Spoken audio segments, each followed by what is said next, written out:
Okay, baby, there is a lot to unpack about this story, but let me just start with this. So, imagine this. You are working your job as a DJ, and you hear this. I don't know how this DJ thing works, but read the room. If you are in a room full of white people, maybe you should play white music. IconCityNews.com. IconCityNews.com. Yes, no. I don't know how this DJ thing works, but read the room. If you are in a room full of white people, maybe you should play white music.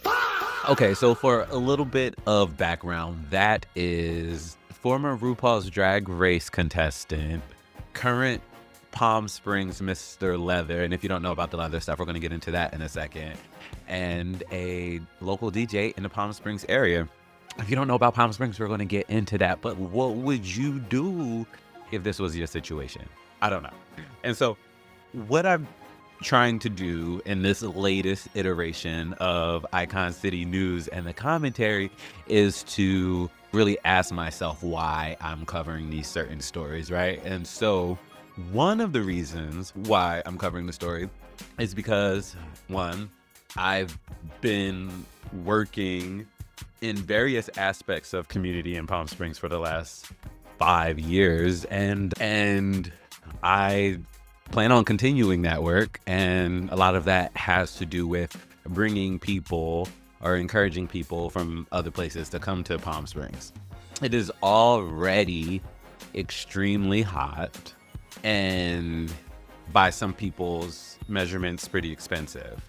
And from a tourism kind of point of view, we don't want to see that. And I'm feeling my coffee, so excuse me, but I'm really hype about this story because not only is it a Palm Springs thing, but then also my homie, Honey Davenport, homie in my head, but we're like, I don't know them, but they from Philly. One time that I had met Honey, I say she because at this point in time, they're in drag, he's in drag. But they were performing I think a Black History Month drag show, and I had did something similar. I wasn't in drag, but I produced something similar prior. Tangent, I'm just saying. So I went to their show, and there was a bridal party in the show, and I don't know if there was a little bit of a show before, but once Beyonce's Formation started playing, them girls started leaving. I'm gonna see if I can find the video of it because it was actually hilarious. I know that, and I think this has to do with coming from Philadelphia.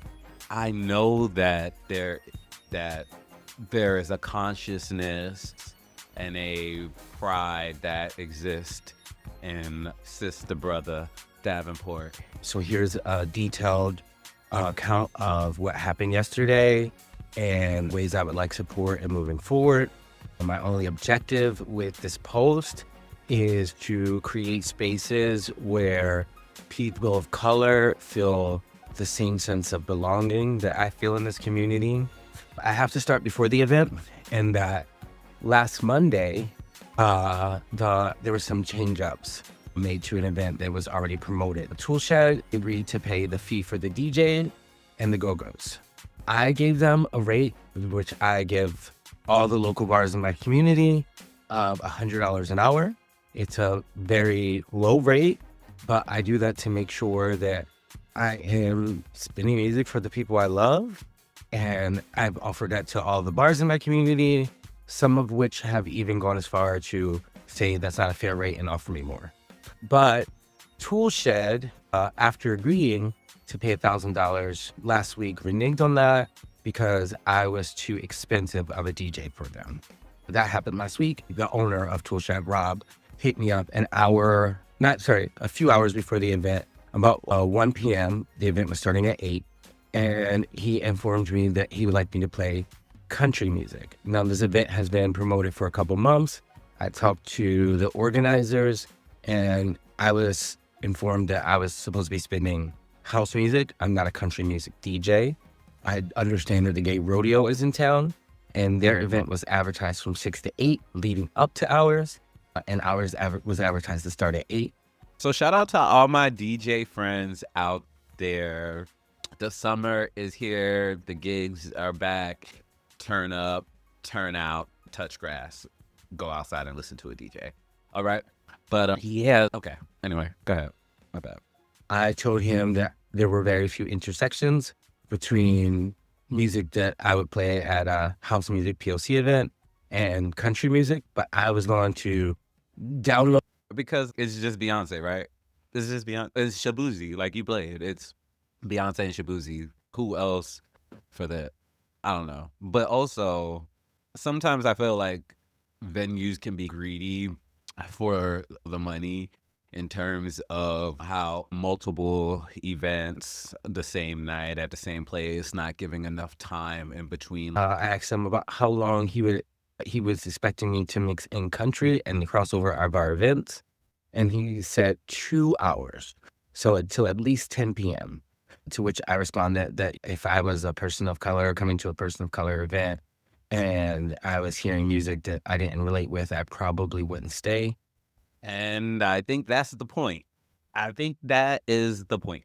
One thing I will say is that I am not in the leather community, but I did some work for some graphic design work for them and some social media work for them for maybe about 1 or 2 years. I will say that for the majority of the time that I have been in Palm Springs, Mr.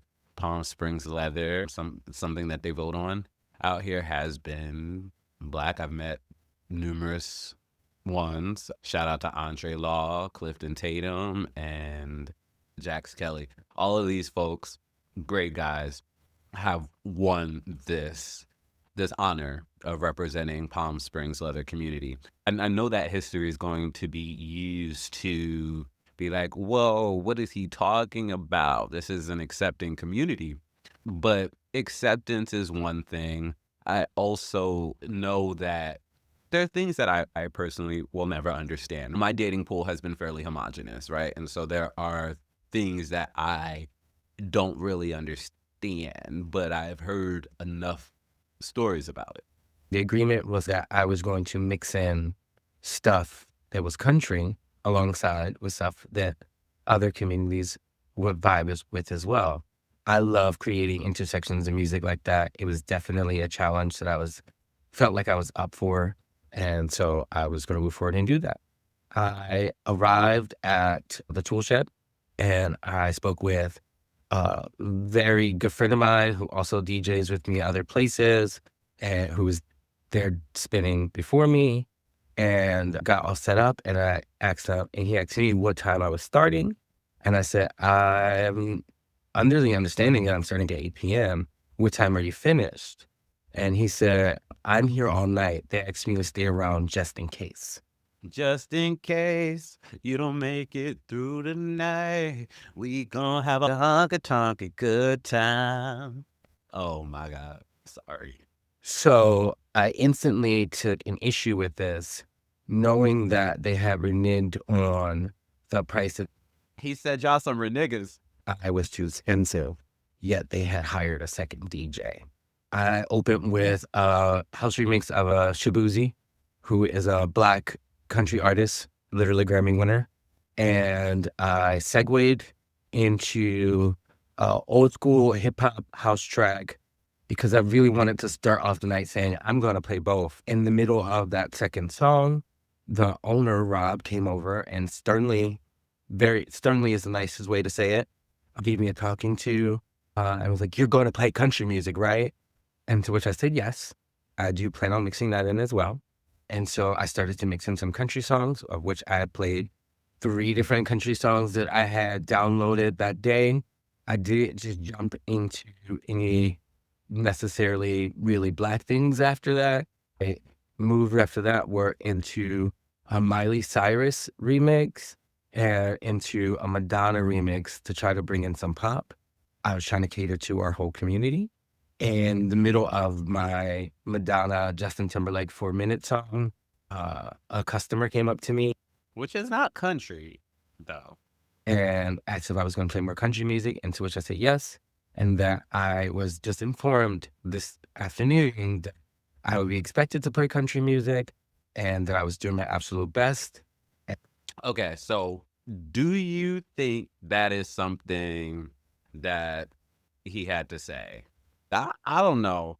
And I think it's the thing about one thing I will say about Palm Springs is that people are so used to owner operated situations that people's complaints sometimes have and preferences sometimes have more weight than they would have in the traditionally cosmopolitan places. So people do try it and stuff because honestly, a lot of DJs don't take requests. Yeah. And he then said, I don't know how this DJ thing works, but read the room. If you are in a room full of white people, maybe you should play white music.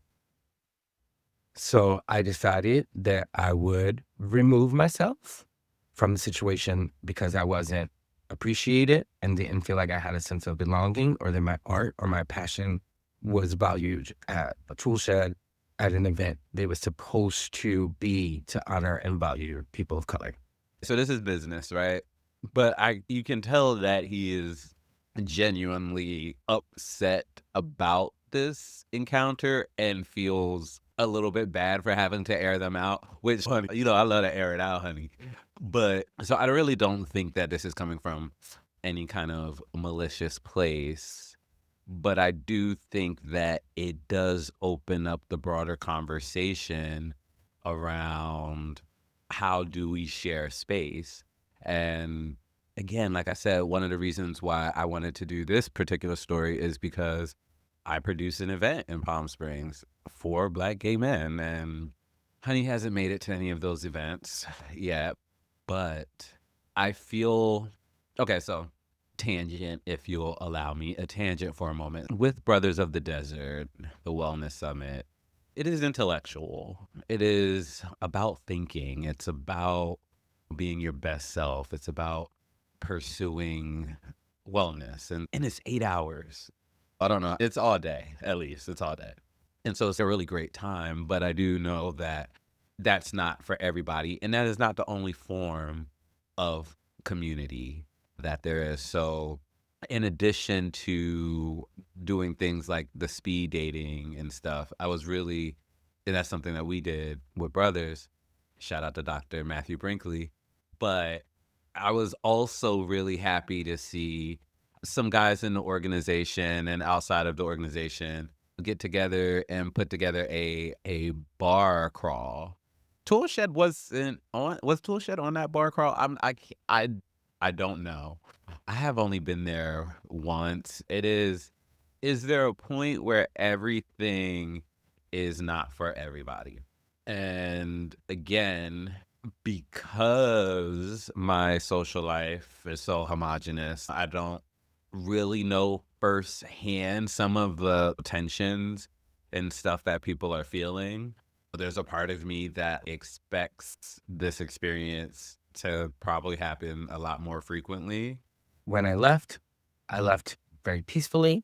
I talked to the owners. I talked to Onyx. I got the other DJ who was there that night. We transitioned as best as we could. I walked out gracefully. I sent the owner a text message and said that I would really like to sit down and talk with him about the way I was treated. And I, for a few hours, didn't hear any response. And then the only response I got was, I still am going to pay you for this evening. Toolshed should have just said no to the event. If you didn't want them there, you could have just said no to the event. I think also, or could they not just say no to the event? And if laws were such that they could, would they? I don't know. It's a question for a Toolshed. Later that evening, because I did go to another bar to try to shake it all off, when this is just an account of what I experienced last night. I heard from the owner today after he said that he would pay me out. I responded and said, thank you, I appreciate that, but I would still like to sit down and talk this through. And he responded this morning and said, I have 13 cameras in the bar. I heard what was spoken to you, and I can figure out who said it, and that I'm available to meet after next Wednesday. And I responded that I thought that was a lot. I think the I heard what happened to you thing is a little interesting in terms of how how does that play out in the timeline. I think, and I'm just saying, and I'm not trying to kick Toolshed's back in. I really am not. I don't know those people. But your first stern warning was from the owner, and your second one is from the customer. Like the kind of way that escalates sounds a little different.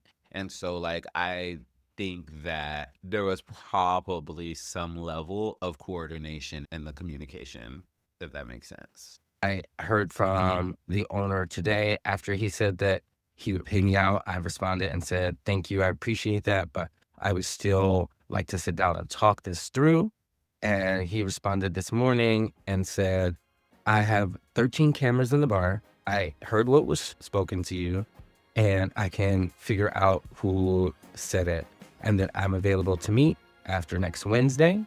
And I responded that I thought that was a lot of time to let something like this fester, and that if there was any way he could possibly have a phone call or something with me beforehand, I would appreciate it. I want to be very clear that I don't think the next steps are any kind of boycott or canceling of the tool shed or its ownership. I legitimately just want to create safe spaces for people of color in my community, places where we feel belonging. So, Yeah, so here's the thing. I don't think canceling is within any one person's power, but I do think that for the sake of harmony, we have to go where we're wanted. And again, I know that I am not the most equipped to talk about this in a certain kind of way, but for the sake of harmony, for the sake of moving forward, we need to go where we're appreciated. And if that's not Toolshed, that's not Toolshed. And that's okay. it's the way to support me and this going forward. It is to, if you know the owner or have any way to contact the leadership at Toolshed, I think that it's a good time to recommend that they speak with me and figure out a path forward. I would like to see our community be accessible to everyone. And so that's my goal here. Thank y'all for listening. I think the only path forward is unity, not cancellation. And I'm really looking forward to being able to sit down and discuss exactly what happened and exactly how we can navigate something like this from happening again in the future. Thank you. Have a good day, and catch me at one of my DJ sets where I'm appreciated. IconCityNews.com. IconCityNews.com. Uh-huh. Yes, Lo.